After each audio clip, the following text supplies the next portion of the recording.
Nutty Putty Cave, Utah, November 24th to 25th, 2009. John Edward Jones was not reckless. He was 26 years old, a medical student, a husband, a father of one with another baby on the way. He grew up exploring caves with his family in Utah.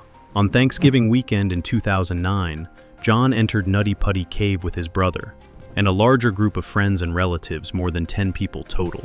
The cave had a reputation for tight squeezes, but it wasn't considered deadly.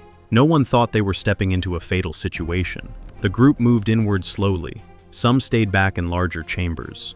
John and his brother Josh moved slightly ahead, looking for a narrow feature called the birth canal. It was a known squeeze, tight but passable. John spotted a passage that looked right. He entered head first. At first, the slope felt manageable, a little tight, then tighter. Then his shoulders compressed, then his chest. He tried to inhale deeply. He couldn't. He tried to reverse, but gravity had shifted him forward. His body slid into a vertical crack, only about 10 inches wide at the tightest point. He was now upside down at roughly a 70-degree angle. Blood rushed to his head. His diaphragm compressed. His lungs struggled to expand. Josh grabbed his legs and pulled. Nothing. They tried rocking him side to side. Nothing. At first, John stayed calm.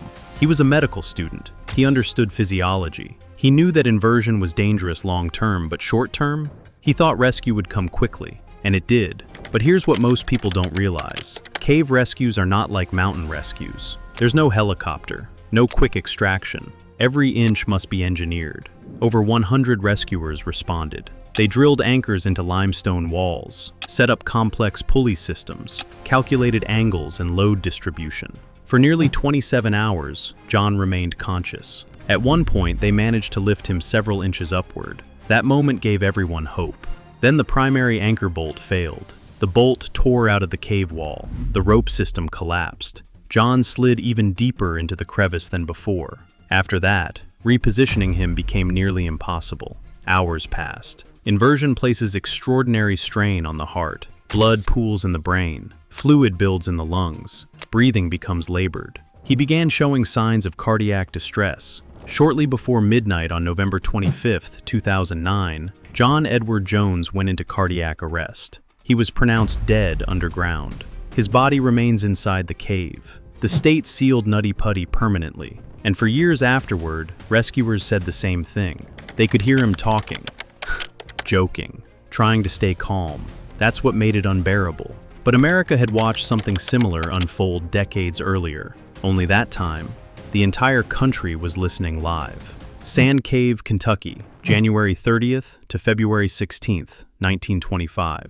Floyd Collins was a professional cave explorer. In 1925, cave tourism was booming in Kentucky. Mammoth Cave was already famous, and Floyd believed he could find something better. On January 30th, 1925, he entered Sand Cave alone. The early exploration was smooth. He crawled through narrow corridors methodically, mapping sections. Then, 55 feet underground, in a tight passage, a 27-pound rock shifted. It pinned his left leg. He tried to lift it. It wouldn't move. He wasn't panicked yet. He assumed someone would find him soon. But when night fell and he didn't return home, a search party began looking. They found him alive. The rescue turned into a media spectacle. Newspapers sent reporters. Crowds gathered above the cave. Radio microphones were lowered into the shaft. America listened as Floyd described his condition from underground. For days, rescuers worked to widen the passage. Engineers drilled a vertical rescue shaft from above. Then the shaft collapsed. Time stretched. Floyd grew weaker. Food and water were lowered by rope.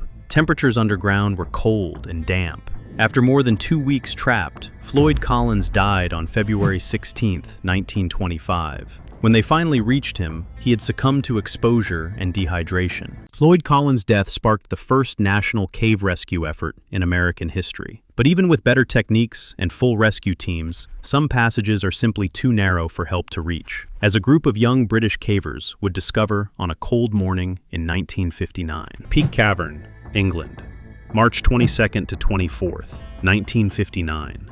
A group of young British cavers gathered at the entrance of Peak Cavern, one of the largest cave systems in the country.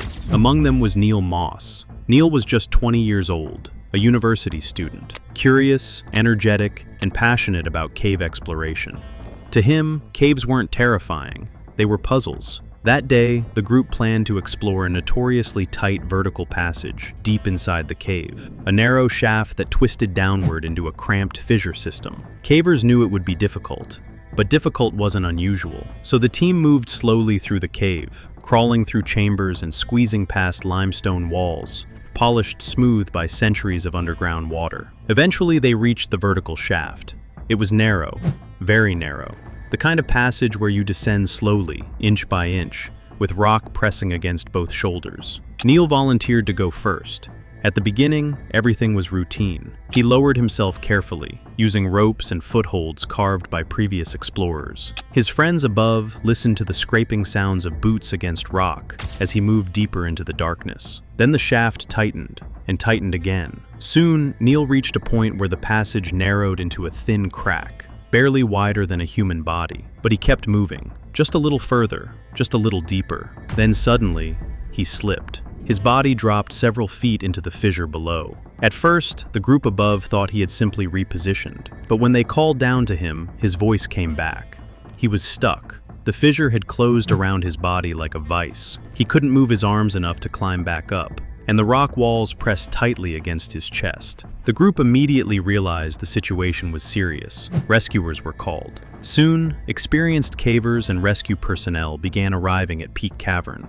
They worked carefully, very carefully, because the passage was so tight that only one person could approach the trapped climber at a time. And even that required squeezing through narrow limestone corridors, barely large enough for a human torso. When the first rescuer finally reached Neil, the situation looked grim. Neil was wedged deep in the fissure. He couldn't move upward, and rescuers couldn't widen the passage without risking a collapse. They tried pulling him. They tried adjusting his position. Nothing worked. Hours passed. Then the real danger began. Inside tight caves, air circulation can be extremely poor. As Neil breathed, carbon dioxide began building up in the confined space around him. The deeper rescuers crawled into the fissure, the worse the air became. They attempted to pump oxygen down toward him using hoses, but the narrow geometry of the shaft made airflow unpredictable. Some rescuers began feeling dizzy themselves, and yet they kept trying, all night long, through March 23rd.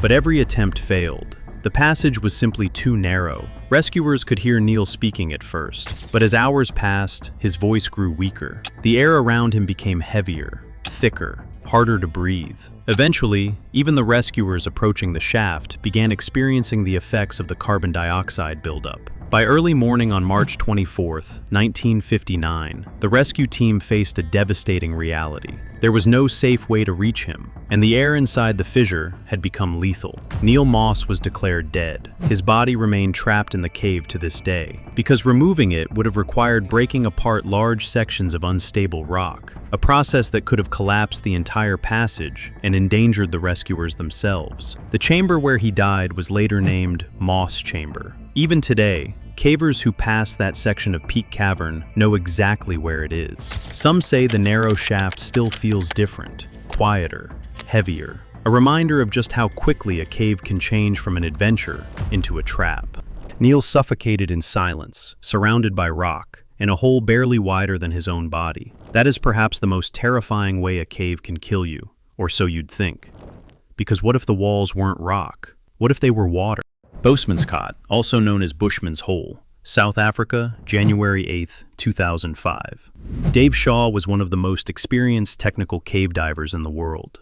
In 2005, he undertook a mission to recover the body of another diver who had died years earlier in Bushman's Hole, a freshwater sinkhole descending over 270 meters.